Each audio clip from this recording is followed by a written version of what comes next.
Hello friends, welcome to my channel. So last video के comment section में कुछ questions पूछे गए थे, उनको हम कवर करने वाले हैं इन अ लॉट ऑफ डिटेल। तो 4 क्वेश्चंस मैं यहाँ पर डिस्कस करने वाला हूँ। वीडियो को एंड तक ज़रूर देखें, इस वीडियो को लाइक करें, चैनल को सब्सक्राइब करें। तो चलिए जल्दी से स्टार्ट करते हैं विद द क्वेश्चन नंबर 1। तो ये क्वेश्चन पूछा गया था बाय उज्जवल चंद्रा जी। तो उनका क्वेश्चन ये था कि सर आप तो कहते हैं कि as a newly married couple अलग घर में रहना चाहिए, बट सर आजकल जो लड़कियां हैं ना सर, इनके ऊपर इन्वेस्टमेंट करना is very very risky. Sir ये तो चीटिंग करती हैं, तो सर शादी के बाद डिवोर्स हो सकता है, एलिमनी मेंटेनेंस देनी पड़ सकती है, एंड सर फिर पुलिस का खर्चा है, वकील का खर्चा है, प्लस ईएमआई। तो सर ये जो लड़का है उसकी तो जिंदगी फिर बर्बाद हो जाएगी। तो क्वेश्चन काफी अच्छा है Ujjwal ji. See, as the answer you have to realise कि जो भी आप इन्वेस्टमेंट कर रहे हैं, भाई आप घर परचेज कर रहे हैं या फिर रेंट पर अगर आप घर ले रहे हैं, तो ये इन्वेस्टमेंट हुई। तो ये जो भी आप इन्वेस्टमेंट कर रहे हैं, आप उस लड़की के ऊपर इन्वेस्टमेंट नहीं कर रहे हैं, आप खुद के ऊपर इन्वेस्टमेंट कर रहे हैं। You have to realize this point. भाई देखिए, ऐसा तो कोई हस्बैंड नहीं है जो बस घर को बीवी के नाम कर देता है एंड कह देता है कि जाओ सिमरन, इस घर के साथ जो करना है कर लो, तुम्हारी मर्जी है। डियर बीवी जी, भाई ऐसा तो आप नहीं करने वाले हैं। अगर आप वो घर परचेज कर रहे हैं तो उसमें आप भी रहेंगे एज अ मैरिड कपल, आप दोनों साथ में रहेंगे। तो आप ऐसा मत सोचें कि आप किसी के ऊपर एहसान करने वाले हैं। भाई जो भी आप कर रहे हैं आप खुद के लिए कर रहे हैं। एंड इन फैक्ट मैं तो लोगों को हमेशा यही सजेस्ट करता हूं कि in a marriage you should be very very selfish. बिल्कुल आपको सेल्फिश रहना चाहिए। सेल्फिश होना in a marriage is a very very good thing. इस चीज को मैं यहाँ पर क्लियर करना चाहूंगा भाई लोग। भाई सेल्फिश रहो अपनी मैरिज में। आप तो बस ये सोचो कि आपके लिए क्या अच्छा है, बस आपको वो काम करना है। बाकी सब गए भाड़ में। बाकी सबकी वेलबींग के बारे में आप मत सोचें। सी, यू हैव टू रियलाइज, अगर आप मैरिज कर रहे हैं, आप खुद के ही वजह से कर रहे हैं, आप अपने फायदे के लिए कर रहे हैं। आपको पता है कि भाई मैरिज के बाद मुझे रेगुलर सेक्स मिलेगा, गुड एंड क्लीन सेक्स मिलेगा, मैरिज के बाद कुछ काम रहेगा आपके पास करने के लिए, वरना एज एन अनमैरिड मैन तो कुछ होता नहीं है करने का। राइट? तो अगर आप मैरिज कर रहे हैं, you are doing it for your own selfish reason. Similarly अगर आप मैरिज के बाद अलग घर परचेज कर रहे हैं या फिर रेंट पर आप कोई घर ले रहे हैं, you are doing it for your own selfish reasons. कि भाई आप अपना घर है, अलग घर है, तो यहाँ पर मैरिड लाइफ सही चलेगी, दिमाग में सुकून रहेगा, आप सेक्स कर सकते हैं बिना किसी रुकावट के। भाई अलग घर में तो कोई रुकावट नहीं है, तो जब आपका मन करे तब आप फिजिकल हो सकते हैं अपने स्पाउस के साथ। राइट? तो वो एहसान वाला जो माइंडसेट है उसको मैं यहाँ पर क्रश करना चाहूंगा। देखिए, आप बिल्कुल ऐसा मत सोचें कि किसी के ऊपर आप एहसान कर रहे हैं। जो भी आप ये काम कर रहे हैं, मैरिज कर रहे हैं या फिर अपनी मैरिड लाइफ को बेटर बनाने के लिए अगर आप कुछ कर रहे हैं, it is for your own selfish reasons. And being selfish in a marriage is a very very good thing. ये भी मैं क्लियर करना चाहूंगा। राइट? तो आप ये मत सोचें कि वो जो इन्वेस्टमेंट है ना, वो तो बस मैं उस लड़की के लिए कर रहा हूं तो मेरा ट्रोल हो जाएगा। नहीं, वो इन्वेस्टमेंट आप खुद के लिए कर रहे हैं। पहली चीज ये क्लियर हो गई। Second part of the question ये था कि चीटिंग वाला, कि सर मैरिज में तो चीटिंग हो जाती है। See, you have to realise कि मोस्टली केसेस में मैरिज में चीटिंग तब होती है when it is an unhappy marriage, when it is a bad marriage. तो जब हस्बैंड वाइफ का रिलेशन एक लिमिट के बियॉन्ड खराब हो जाता है, जब उनके बीच में things are very very bad, कि भाई ये दोनों साथ में बैठेंगे तो बस लड़ाई झगड़े ही करेंगे, तो जब इनके बीच में the relation is very very bad, तब होती है चीटिंग।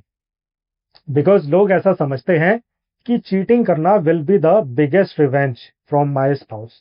तो एक बैड मैरिज के केस में मोस्टली चीटिंग के केसेस सामने आते हैं। एंड डेफिनेटली अगर आप अपनी मैरिज को चीटिंग प्रूफ बनाना चाहते हैं, इसका सबसे अच्छा तरीका यही है that you have to ensure कि आपकी मैरिज रहे एक हैप्पी मैरिज। भाई अगर आप एक हैप्पी मैरिज में हैं, इन दैट केस चीटिंग नहीं होने वाली है, राइट। तो ये चीज हमने रियलाइज करी। ओके, तो अपनी मैरिड लाइफ में आपको यही चीज इंश्योर करनी है हमेशा। तो अपने स्पाउस के साथ कम्युनिकेशन करते रहें, कोई भी अगर कंसर्न्स आप फेस कर रहे हैं तुरंत डिस्कस करें, इससे पहले कि वो बात बढ़ जाए, बड़ी बात बन जाए। उस बात को वहीं पर डिस्कस करें। एंड एक्चुअली तो काम जो है वो स्पाउस सिलेक्शन के दौरान ही शुरू हो जाता है। तो स्पाउस सिलेक्शन के दौरान भी बी वेरी वेरी केयरफुल। पूरा अपना टाइम लगाएं, उस लड़की के नेचर को समझें, कैरेक्टर को समझें। जब आप सेटिस्फाइड हैं कि हाँ जी ये जो लड़की है she has a clean character, उसके बाद ही आप शादी के लिए प्रोसीड करें। एंड शादी के बाद अपनी कम्युनिकेशन पूरी रखें। स्पेशली जो आपका घर है आफ्टर गेटिंग मैरिज, वो एक अलग घर होना चाहिए। अलग घर फ्रॉम पेरेंट्स, चाहे रेंट पर रहें चाहे उसे परचेज करें, बिकॉज फिर अलग घर में जो आपकी लड़ाई होने के चांसेस हैं वो काफी कम हो जाते हैं, right. So at the end of the day, in order to summarize here, तो मैं ये बताना चाहूंगा कि as a young man in India आपके सामने तीन ऑप्शन हैं। पहला ऑप्शन तो ये है कि आप शादी के बाद ये जो खर्चे हैं घर पर खर्चे करें, अलग से या तो परचेज करें या फिर रेंट पर रहें। एंड ये आपने खर्चे कर लिए एक बार, तो उससे you will be able to ensure a happy marriage, because फिर आपकी सेक्स लाइफ अच्छी रहेगी in your marriage and it will be a happy marriage. पहला ऑप्शन ये है। दूसरा ऑप्शन ये है कि आप पहले तो पैसे बचाएं, बिल्कुल अलग घर पर खर्चा मत करें। पेरेंट्स के साथ एक ही 2 BHK में, टाइटेस्ट 2 BHK में रहें।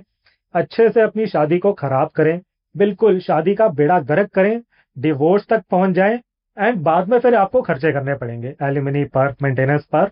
तो पहले पैसा बचाएं, बाद में और ज्यादा खर्चे करें। एंड ये आपको सुनने में कॉमेडी लग रही होगी सेकंड सिनारियो, बट बहुत लोगों के साथ यही सिनारियो प्ले आउट हो रहा है। तीसरा सिनारियो ये है, एंड ये सिनारियो लोगों को बहुत पसंद आता है। वो ये है कि भाई शादी ही मत करो, शादी मत करो, कोई बड़ा काम करो, कोई टेंशन ही नहीं रहेगी लाइफ में।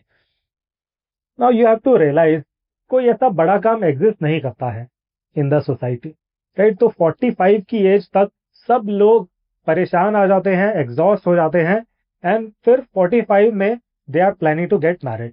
एंड यू कैन इमेजिन कि उस एज में फिर मैरिज करने के अलग ही इश्यूज रहते हैं, राइट। तो ये तीन सिनारियोज आपके सामने हैं as a young man in India. And मेरी रिकमेंडेशन तो रहती है कि आप सिनारियो 1 को फॉलो करें। भाई पहले खर्चे कर लें, तो बाद में आपकी लाइफ सॉर्टेड रहेगी। वरना तो फिर बाद में खर्चे करने पड़ेंगे, राइट। तो ये इस क्वेश्चन का बहुत ही डिटेल में आंसर हमने डिस्कस किया। खुशबल जी, आई होप आपको आंसर मिल गया। आगे बढ़ते हैं टू द सेकंड क्वेश्चन। तो ये क्वेश्चन से ज्यादा एक फीडबैक है मेरे लिए। तो बी भरत जी का ये फीडबैक था कि सर अपने वीडियोस में जो इन्फो है ना, उसको आप थोड़ा कंडेंस कीजिए, शॉर्टन कीजिए। सर 10 मिनट में वीडियोस को रैप अप कीजिए।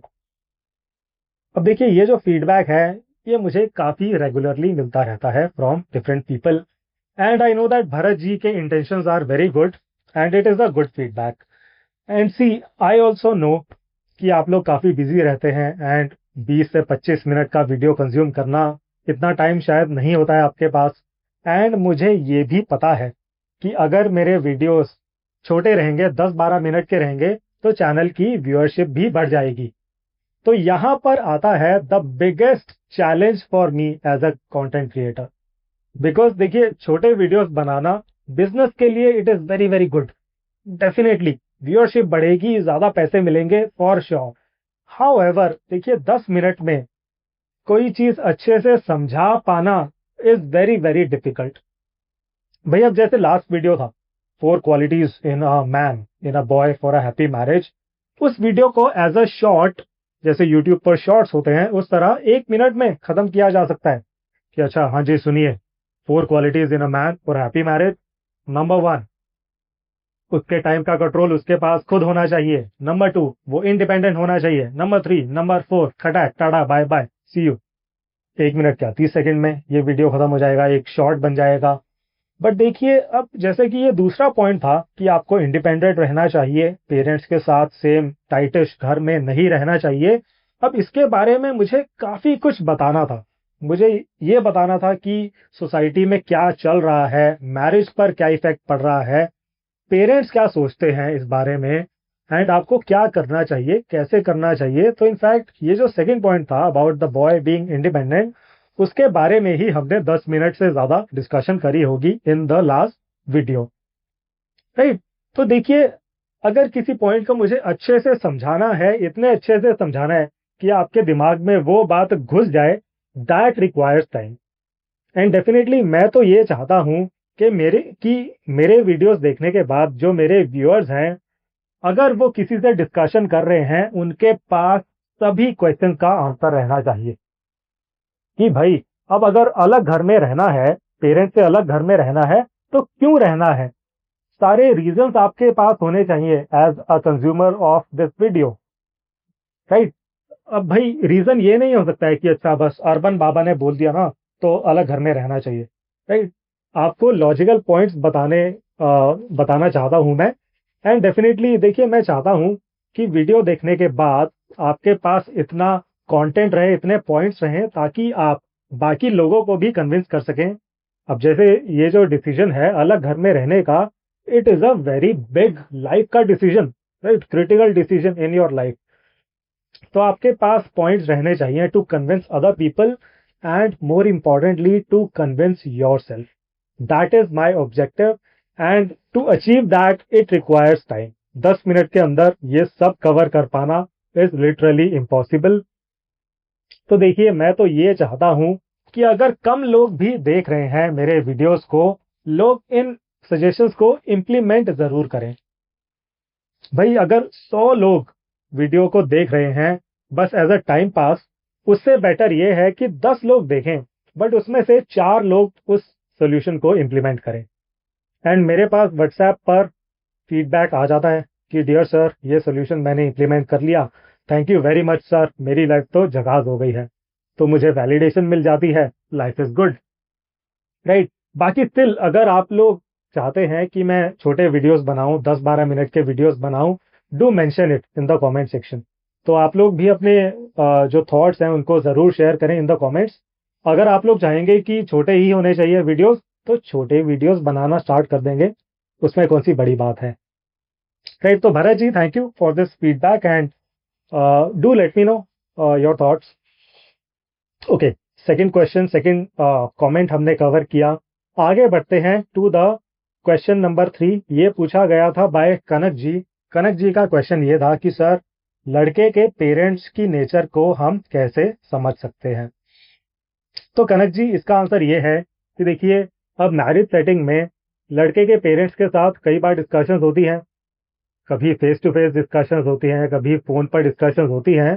तो ये जो डिस्कशंस हैं, इनके दौरान लड़के के पेरेंट्स की नेचर समझ आ जाती है। तो जो इम्पल्सिव पेरेंट्स रहेंगे, जो भड़काऊ पेरेंट्स रहेंगे, वो हमेशा बहुत ज्यादा सेल्फ सेंटर्ड रहते हैं।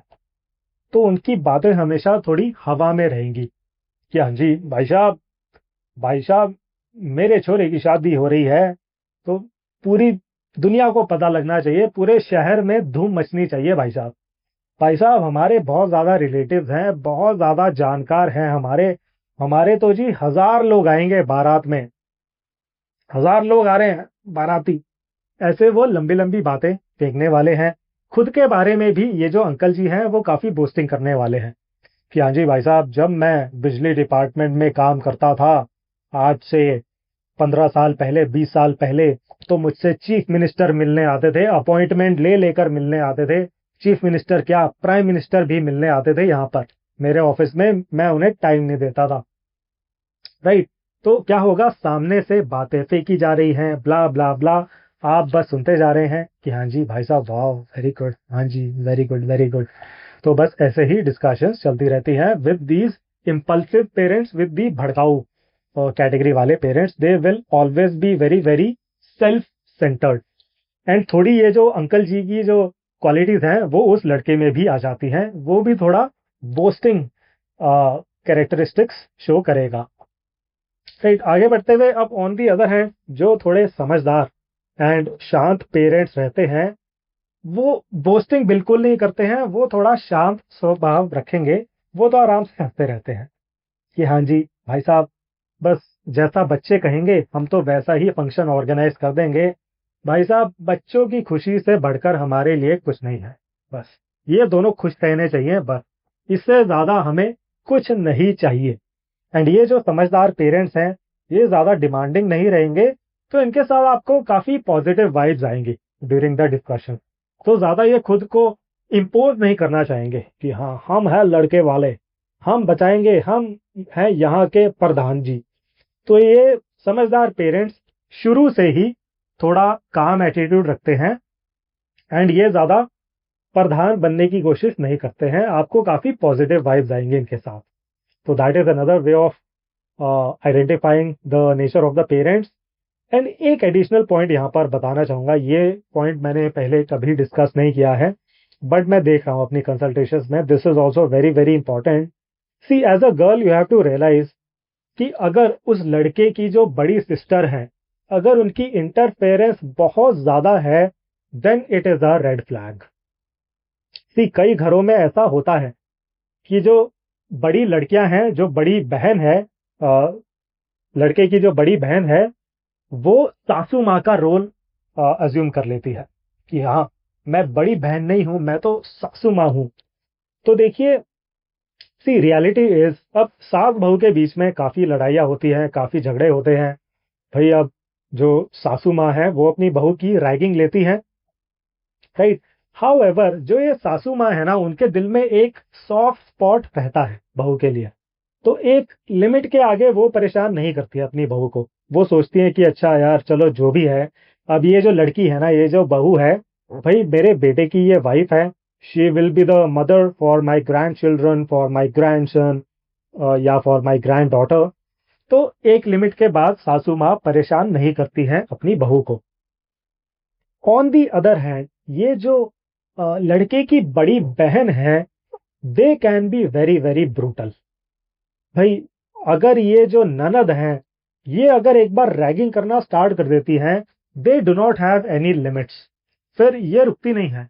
बिकॉज इनके दिमाग में ऐसा कोई या इनके दिल में ऐसा कोई सॉफ्ट स्पॉट नहीं है, फिर ये तब तक नहीं रुकेंगी जब तक आपकी लाइफ हेल नहीं बन जाएगी, राइट। तो एज अ गर्ल भी थोड़ा, as a girl please be थोड़ा सावधान। एंड अगर आपको लग रहा है कि वो जो होने वाली ननद है आपकी, अगर उनकी इंटरफेरेंस बहुत ज्यादा है तो यहाँ पर दाल में कुछ काला है and it is a big red flag for your marriage. ये थी query number 3 for Kanak ji. Query number 4 की तरफ बढ़ते हुए अब ये पूछी गई थी बाय HD जी, इनका पूरा नाम आई एम नॉट अवेयर, तो अपनी पुरानी व्यूअर है ऑन दिस चैनल। तो HD जी का क्वेश्चन ये था कि sir as a girl working as a bank PO, क्या मुझे क्या मुझे नौकरी वाले लड़के से ही शादी करनी चाहिए या फिर क्या बिजनेस वाला भी चलेगा? ओके, सो सैलरीड एम्प्लॉय से शादी करनी चाहिए या फिर businessman will also be fine. Now you have to realise, see जो भी बिजनेस फैमिलीज हैं who are doing very very well, who are well established and जहां पर लड़का is also working in the family business, ये जो families हैं, ये जो बिजनेस फैमिलीज हैं, इनको हमेशा एक हाउस वाइफ लड़की ही चाहिए। तो for example let's say Delhi की फैमिली है, दिल्ली की बिजनेस फैमिली है, एस्टैब्लिश्ड बिजनेस है, अच्छा खासा टर्नओवर है एंड जो लड़का है वो भी अपने पापा जी के साथ इसी फैमिली बिजनेस में काम करता है। अब ये जो फैमिली है इन्हें एक पढ़ी लिखी लड़की चाहिए, पढ़ी लिखी चाहिए ताकि पर्सनालिटी अच्छी रहे उस लड़की की एंड ताकि बाद में बच्चों को भी पढ़ाई में वो थोड़ा हेल्प कर पाएगी। बट इन्हें एक वर्किंग बहू बिल्कुल नहीं चाहिए। ओके, तो HD जी, अगर आप शादी के बाद जॉब कंटिन्यू करना चाहती हैं then it is a big red flag for you. इस तरह की बिजनेस फैमिली जहां पर लड़का भी इन्वॉल्व है इन द फैमिली बिजनेस।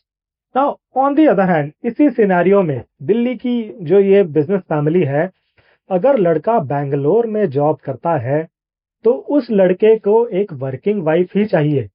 तो हो सकता है कि बिजनेस उतना अच्छा नहीं चल रहा है, may be it is winding down, the business is winding down, may be जो लड़का है उसका इंटरेस्ट नहीं है बिजनेस करने में, तो इन दैट केस ये जो लड़का है उसे एक वर्किंग बहू चाहिए। अब इसी में थर्ड सिनेरियो ये आता है कि वो जो बिजनेस है वो उस लड़के ने खुद सेटअप किया है, तो उस बिजनेस को सेटअप किए हुए 2 साल 3 साल 4 साल हुए हैं, एंड इस लड़के ने खुद संभाला हुआ है अपना बिजनेस, नया नया बिजनेस है।